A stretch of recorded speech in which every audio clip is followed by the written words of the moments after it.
Hey there, Trey here, the Flow Coach, and I've got a video for you today that may be a little bit sensitive of a subject. I posted this video on Facebook a few days ago, and it's already had thousands of people who have liked it and shared it, and a few people who've been pretty triggered by it. And so at risk of triggering you, I want to share it with you because with everything that's going on in our country right now, with global pandemic, as well as the fighting between the left and the right, and people on Facebook yelling at each other, accounts getting shut down, I thought it was important to add a voice of caution to the narrative, to actually discuss what's really going on inside of this society, tell you how we got here, what it is that you can do about it, and what's coming next. And once you understand what that looks like, and you see it from the lens that I've been able to look at the world because I've been so blessed to have mentors and people show me a different way of seeing life, hopefully it'll be a voice in your mind and in your life for you to start bringing people together and stop dividing and instead begin to unify. So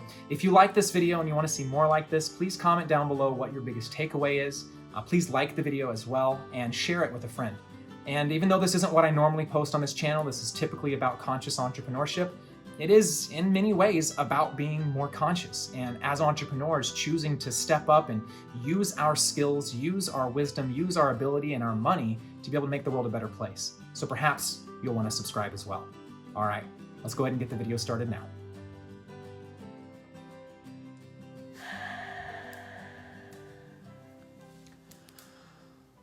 Wow, shit is crazy right now.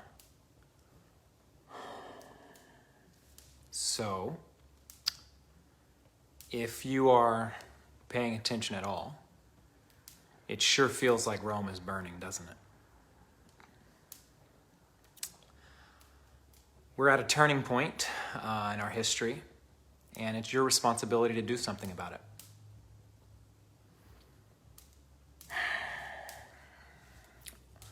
On this video, I am going to tell you why we are where we are, how we got here, why we're in this mess, what's coming next, and what you can do about it.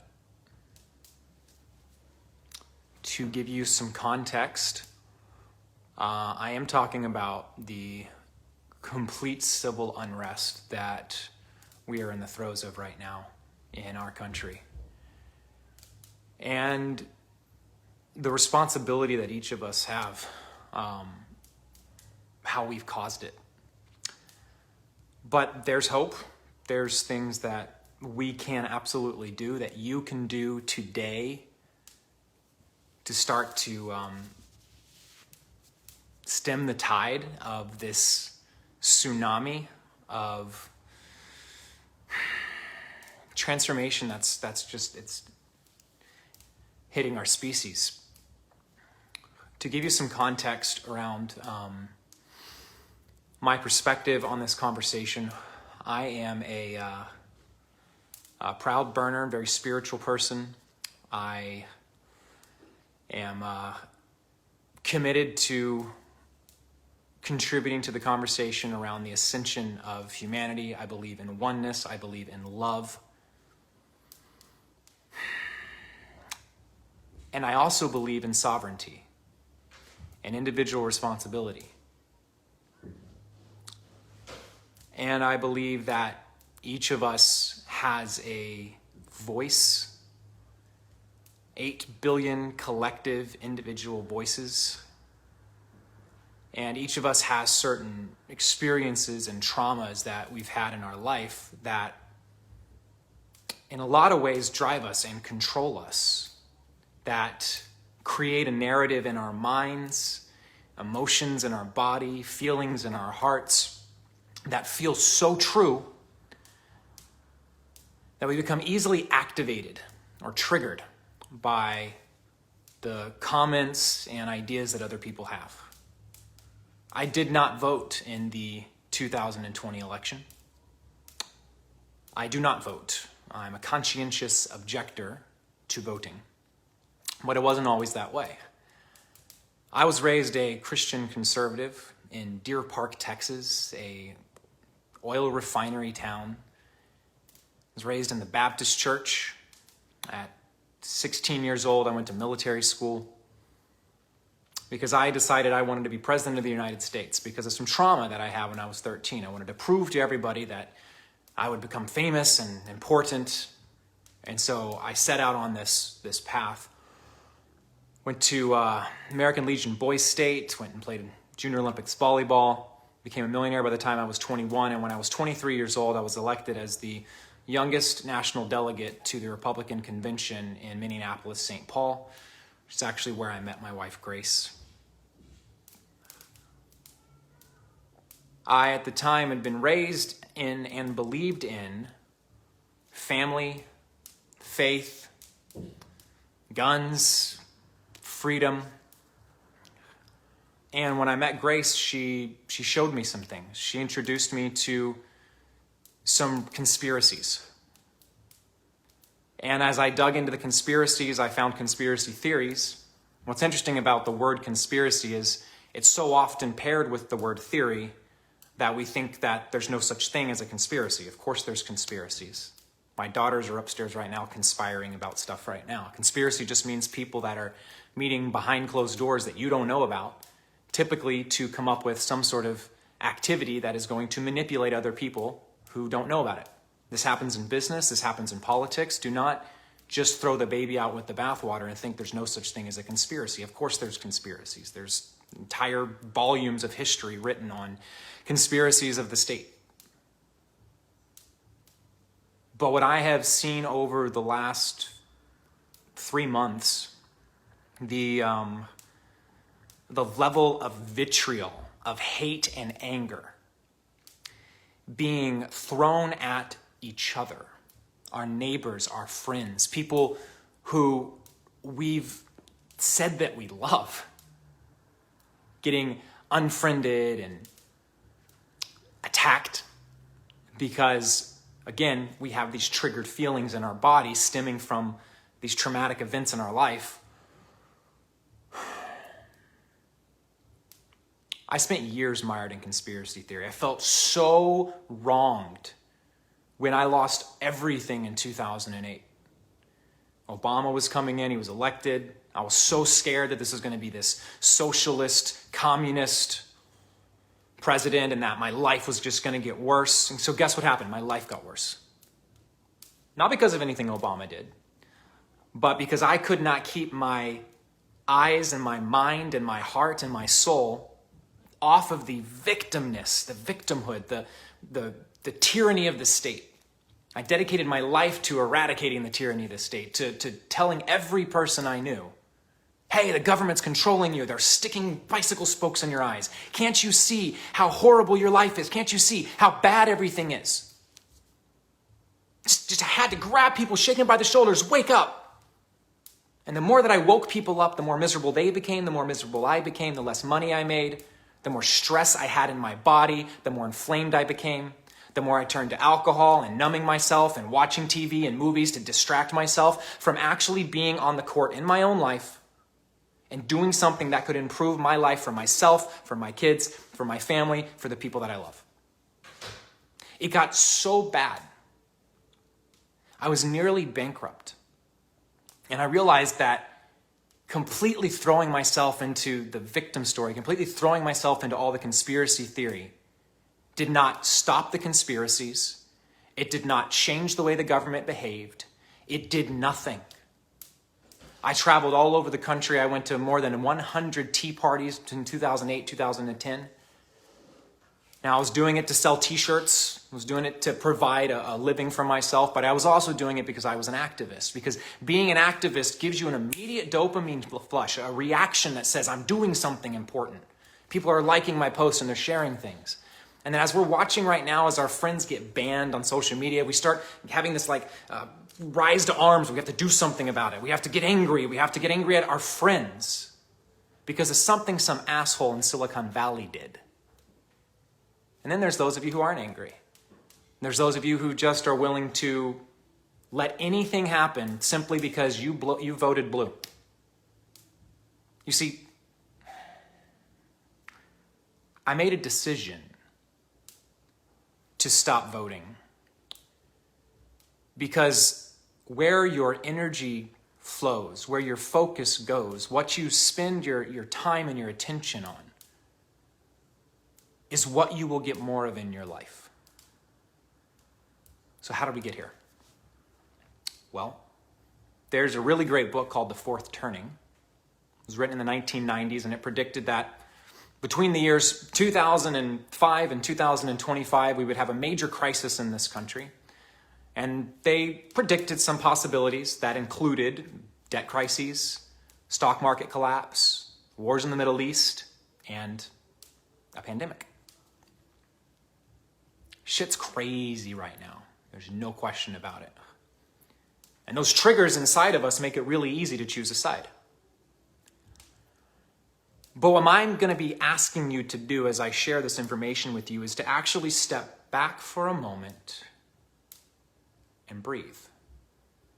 Go ahead and try it if you're open to it.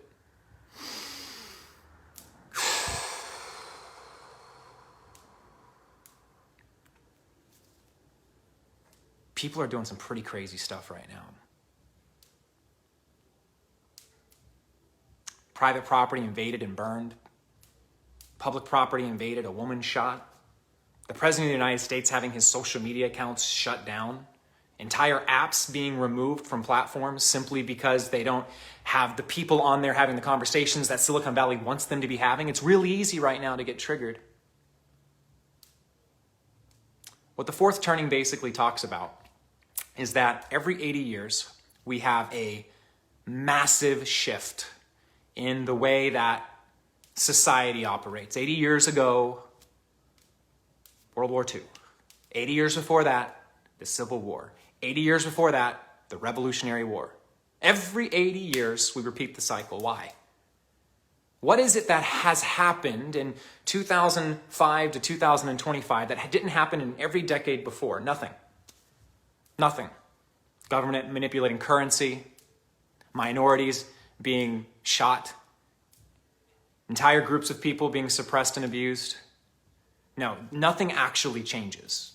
What happens is the interrelationship between generations becomes strained.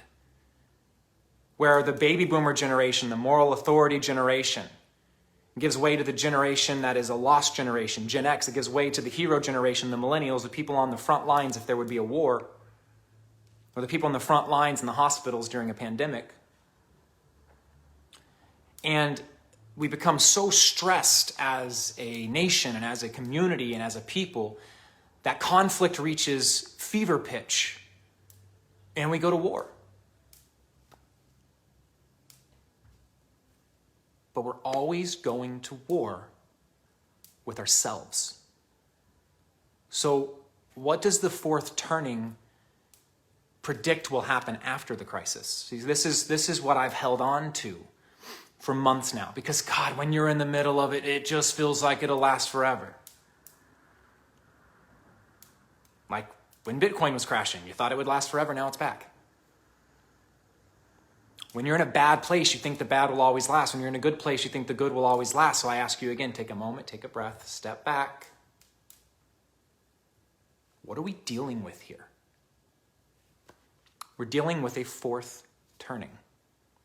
Every generation is represented by 20 years. 20, 20, 20, and 20 is 80 years. First, second, third, and fourth turning. The fourth turning is a crisis.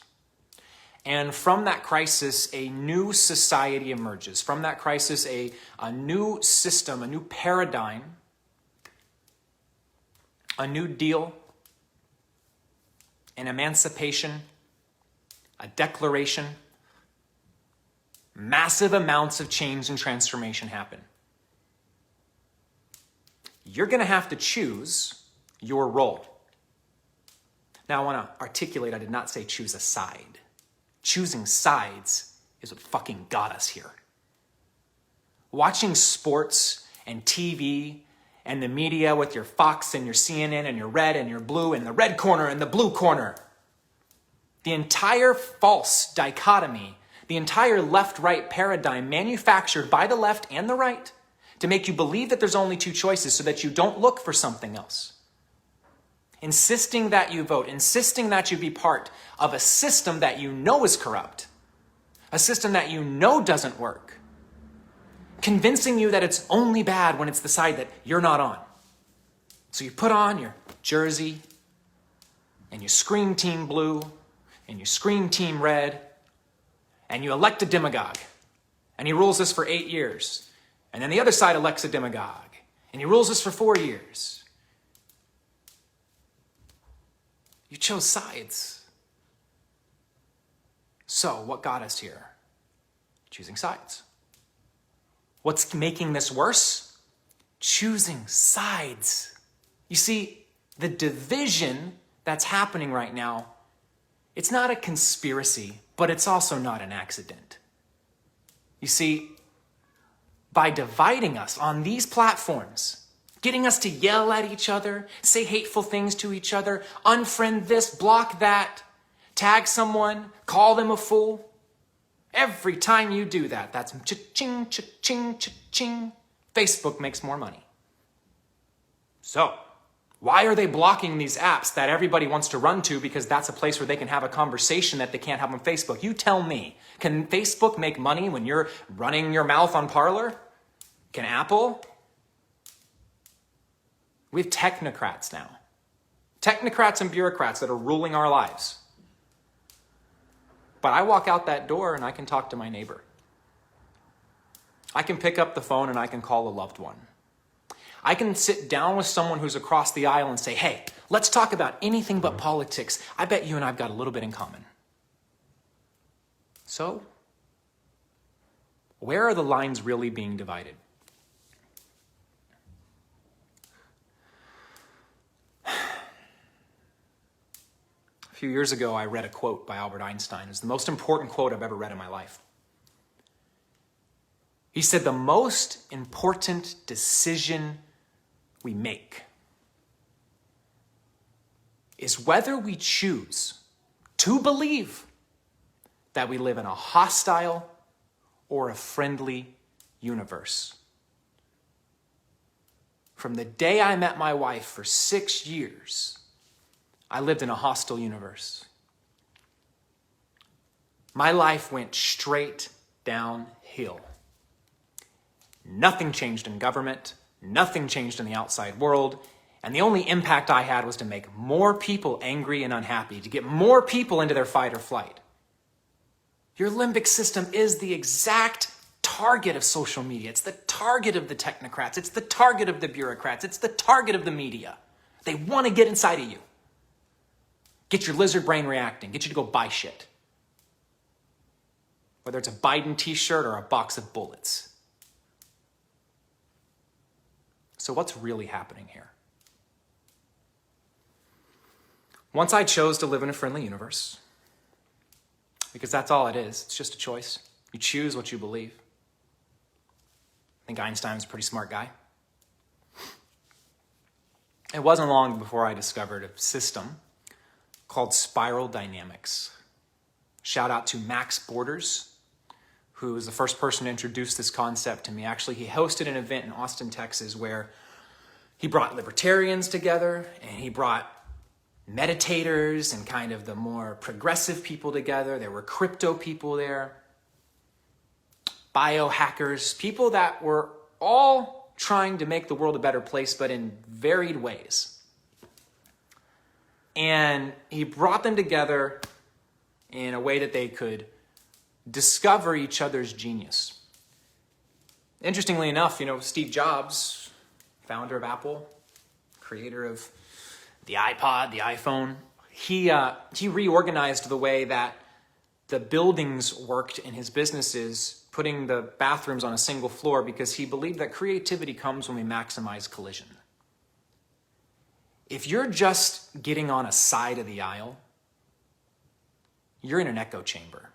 Real easy to get that limbic system triggered, real easy to get those dopamine hits when your friends agree with you and like your post and share it and thumbs up. But when you maximize collisions on different floors, you find the common humanity between you and everyone else. And the differences that you discover open new realms of awareness. Creativity is born.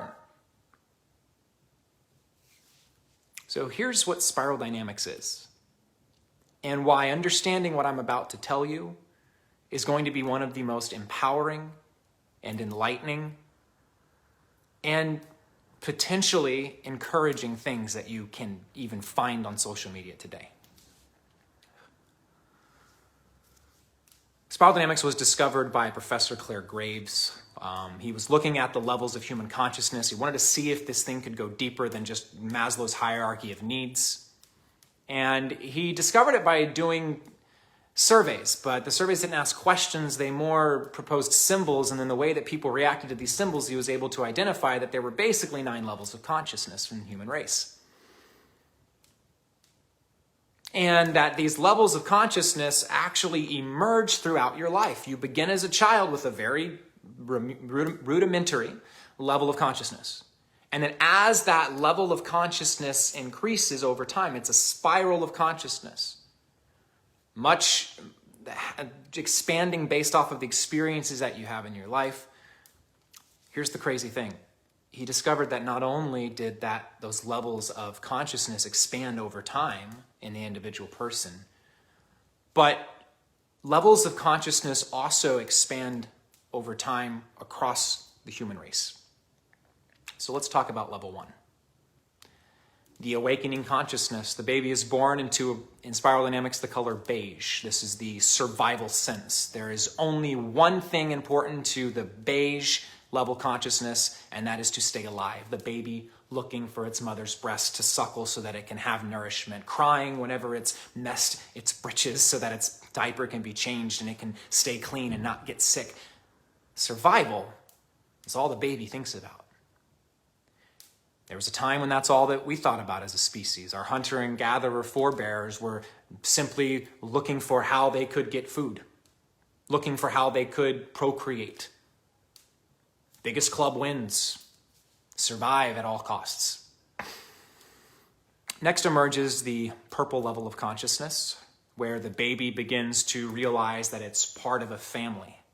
It's my most favorite time in a child's life because it's so magical. This is when they believe in Santa Claus. This is when they are part of their little tribe, mommy and daddy. Every picture they draw is mommy and daddy and brother and sister. Beautiful time. In humanity, that was when we began to emerge into tribes and realize that we were part of a collective. And we also believed in magic. Santa Claus wasn't around yet, but we saw the moon was full, the cow died. We made a correlation. The full moon kills the cow. We looked to the stars for the answers, and we believed in magic. The third level of human consciousness was red. This is when the child realizes that I may be part of a family, but I'm an individual too, and begins to rebel against their parents, begins to assert their own sovereignty, and starts testing the waters. Maybe uses their fists and gets in playground fights, or hits their little brother, or pushes their little sister, uses their voice and their body to be able to control, to be able to dominate the things that are around them. Not too hard to see when this happened in humanity. The red period of humanity, the Genghis Khans, the Alexanders the Not So Great, even the Crusades, a period of time when it was about dominating other people. And that was a hard time for humanity. And you read the history books, man, I don't want to live during that. But we got past it. We emerged. Tribes were attacking other tribes in this red level consciousness until we found a way to unite the tribes, i.e. the 12 tribes of Judah, uniting under a God, uniting under a religion, or in the case of America, uniting under a constitution, a declaration of independence, saying that no longer would we all be gathering necessarily just under a single book or religion, but instead we would gather under a set of principles, things that we believe to be true, things that we hold to be self-evident: life, liberty, and the pursuit of happiness, taken from John Locke's Life, Liberty, and Property. We emerge into this blue level of consciousness in the same way a child emerges into blue level of consciousness when they realize that there's rules that they have to follow. You got to wear your seatbelt. You can't steal somebody else's things. When the tribes came together and they said, "Thou shalt not," this and that, those rules are what allowed the tribes to be able to operate in harmony in society and civilization. It was a beautiful thing. Those rules actually kept people safe. They gave us law and order. They gave us the ability to have certain things that we could depend on. And in a child's life, when they learn to start following the rules, they find that they can fit into society in a certain way that allows them to make their way in this world without having to worry about survival. And that is like 40% of the population still in this world. That is the system under which this country was founded. And so many other countries have followed suit. Moving away from that led and controlled by the kings and the tyrants of old, and into a new space, a new reality, until the next level of consciousness emerged, which in spiral dynamics is the color orange. Now, for the child who's in this blue level of follow the rules, if they emerge into orange, that's when they realize, you know what? Maybe following the rules and the religion of my childhood and thinking what I've been told to think, maybe that isn't the best way to figure things out. So you started to have people emerge and say, you know what? I'm going to use my mind. I'm going to use the scientific method. I'm going to use my advantages. And I'm going to find a way to make my life better. So while the blue people in society simply go look for maybe that secure place in the system, the government job or the big corporation job, the orange people say, how can I go become a scientist? How can I go become an inventor? How can I go use my brain to make a difference? How can I do something bigger? And so they start looking for how they can do it. Now, oftentimes that orange level consciousness looks a lot like saying, I am an independent person. I am a sovereign person. I do not have to do what the collective says. Sometimes it looks like taking advantage of anything and everything you can, the resources and people around you in order to push your own agenda and move yourself forward. And we see this a lot in our society. This is when Galileo said, you know what, we're not the center of the universe. And then he was killed by the blue level regime using red level tactics, the Catholic Church. So this orange level consciousness is all about the freedom to be self-determined. It is about using the mind. It is about leveraging the will to be able to make something of yourself beyond just fitting in and falling into the system. And then another level of consciousness begins to emerge. And that's the color green. Most people don't get here. 90% never make it here. And this is a point where you realize that, yeah, I did all that stuff, but there's other people that don't have the advantages I have. There's certain classes and genders and racial groups. There's certain species that don't get the advantages that I have. And these people and these animals and this planet are being taken advantage of, and it's not right. And we discover an egalitarianism, a oneness, where it doesn't make sense for us to pursue our own goals and our own achievements at the expense and cost of others, of the planet, etc. And so we realize, I got to do something about this. And we become pretty morally superior to all those people who are just taking advantage of their advantages and doing what they want and demanding that they can just do whatever they want. It doesn't matter what happens to other people. You see, the nefarious trait of this evolution of consciousness is that even though it took that child ascending through all 7 of those levels to get to that green level consciousness where they can see the equality, even though they had to go through those levels themselves, as soon as you get to the next level, you look down at the level below you and go, what a piece of shit. Red's looking down at purples and saying, you're over there believing in magic in your tribe? Let me come dominate you. Kill all of your men. Put all of your children and women into slavery. Blue's looking down at the reds going, dude, you're an asshole. You're killing people. You can't just run around killing people all the time. That's not how we do things. You have to fall in line. Orange is looking down at the blues and saying, what a dummy. Why are you just doing whatever the cops say? Why are you just doing whatever the government says? Why are you just, following the rules? And then green looks down on orange and says, you suck. You're not doing it right. So what is happening in our society right now? Green is fighting with orange. Green is saying to orange, let me just put this in political terms.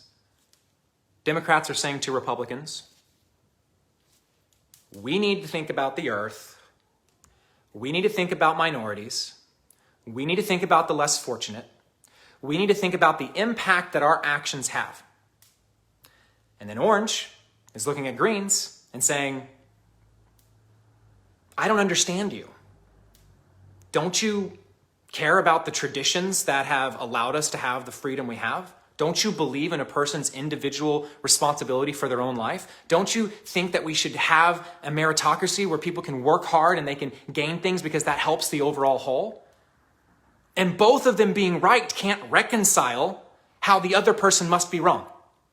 And so we clash and we clash and we clash. Now, those two segments of society being represented by only about 30% of the population, everybody's voting. All of the people who are still in that blue level of consciousness where they're just trying to follow the rules and do what's right, they're having to choose, well, who do I fit in with? Who do I belong to?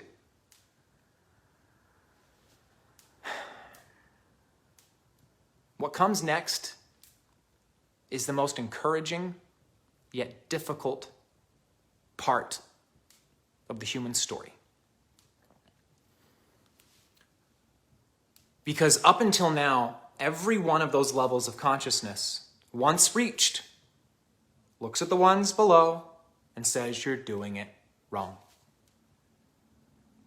And so many people that are green stay stuck in this green because I call it the bathroom keys problem. You ever need to hop in the car and go for a drive and you can't find your keys? So you start checking around the house, you look in the bathroom, they're not there. You start looking around the rest of the house, you can't find your keys. Where are my keys? You look in your bedroom, look in your car, look in your backpack, look in your suit, you can't find them anywhere. The one place you never go check again is the bathroom because that was like the first place you checked. Until finally you say, I can't find my keys, and your wife walks in the bathroom and says, oh, they're right here. You think because you've been there before that the answer isn't where you've been.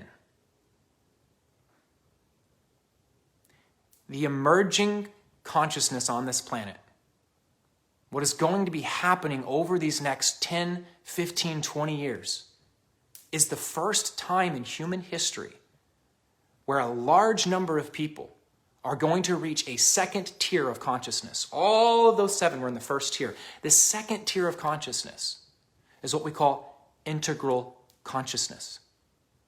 This is when we realize that sometimes, yes, we need to take care of the less fortunate. Yes, we need to take care of the environment and the planet because we will not survive without it.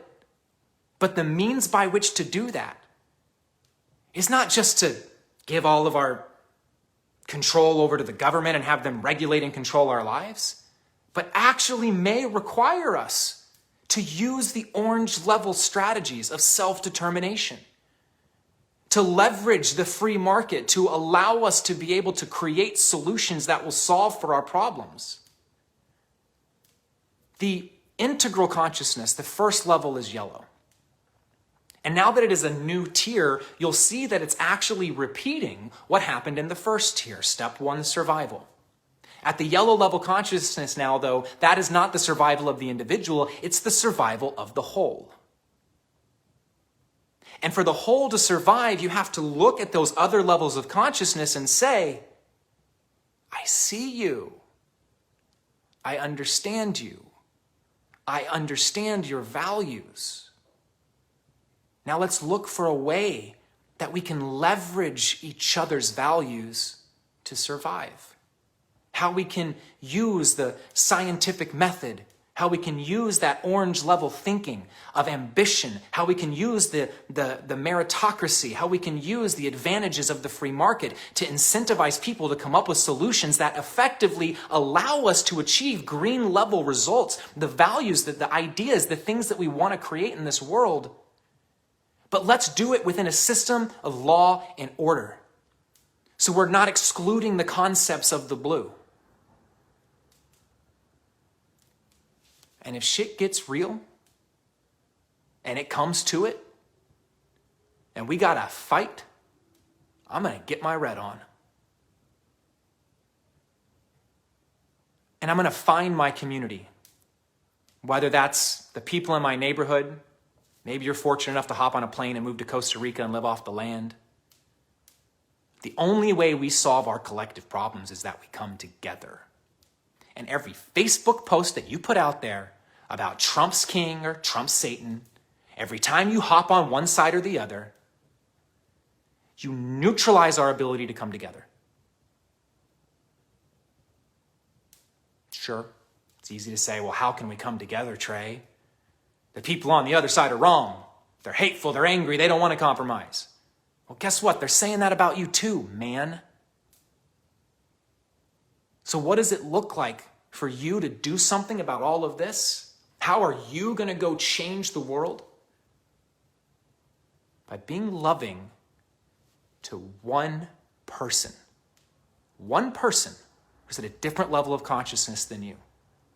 Are you a parent?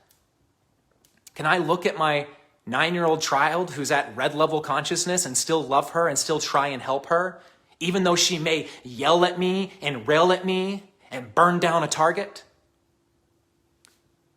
Can I look at my blue level brother and say, hey, I see that you still believe in all of the religion and all that stuff. That's totally cool. I don't need to make you wrong.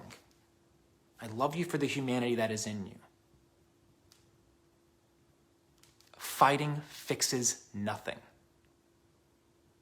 Unity fixes everything. It's not your job to unify the whole human race. It's your job to stop dividing it. Yes, there's crazy shit going on. Yes, tyranny's a real thing. Yes, there's a fairy tale that we got rid of tyranny in 1776. Ask a black person if that's true. Tyranny doesn't go away, my friend. But you can stop stoking the flames of division that cause these levels